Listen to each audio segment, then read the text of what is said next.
There are 193 countries in the United Nations today.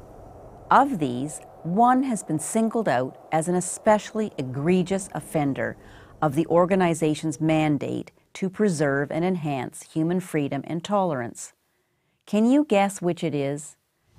It has about 7 million citizens, of whom a fifth are Arab. The government is vibrantly democratic, its press wide open, and religious freedom fully respected. Women have equal rights and gays live openly. The answer is Israel. Here are some facts. 38% of all the resolutions of the United Nations Human Rights Council, the UN's top human rights body, that are critical of specific countries have been directed at Israel alone. The Council has a permanent agenda that governs every regular session. This agenda is composed of 10 items, one of which is always reserved for criticizing Israel. Between 2006, when the Council was created, and 2012, it published 48 reports condemning Israel. During that same period, there were 9 reports on Syria's mass killings and torture of its own citizens, 3 on Iran's genocide-threatening regime, and not one on, for example, China, which denies more than 1 billion people elementary freedoms. I could go on, but I think you get the idea. So we are faced with a choice. Either there's something very wrong with Israel that I'm not telling you about, or there's something very wrong with the United Nations that you should know about. Let's look into the history of both. First, Israel.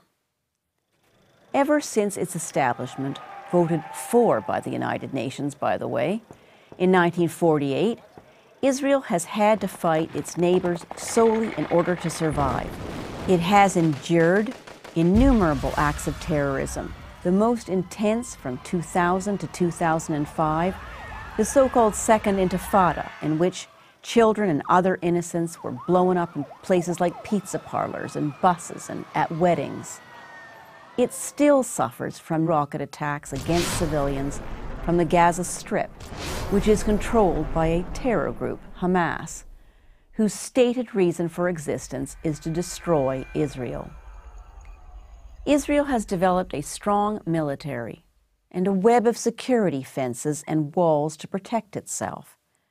Do these security measures cause hardships to people who must deal with this network? Yes, they do. Israel would like nothing better than to tear all these fences and walls down. But bitter experience informs it as to what would happen if it did. Is Israel a perfect country? Of course not. But it is one of the freest and most open societies in the world. That's Israel's history. Here's the UN's. In 1949, when the UN admitted Israel as a member state, the UN had 58 member countries and a clear democratic and pro-Western orientation. Today, the UN has 193 member countries, most of which are not even free. Among its many negative changes, the UN changed the principle of self-determination from a post-World War II, post-Holocaust human rights principle to a tool to wield against the West, especially against Israel. The Palestinians became the very paradigm of the oppressed, and Israel became the great oppressor. This reached its fullest expression at the notorious Durban Conference held in South Africa in 2001. The Durban Conference was billed as a UN World Conference against racism and intolerance, but it turned into an orgy of anti-Israel and anti-Jew propaganda. Of all the bad actors in the world, the final Durban Declaration found one state guilty of racial discrimination. You guessed it, Israel. The Durban Declaration, however, remains to this day the centerpiece of the UN's allegedly anti-racism agenda. There's only one country in the world whose very legitimacy is questioned. Only one country that is openly threatened with annihilation. That country is Israel. And what has the United Nations done about it? Worse than nothing. It has itself become a global platform for anti-Semitism and the destruction of the Jewish state. I'm Ann Bayevsky, Director of the Touro Human Rights Institute for Prager University.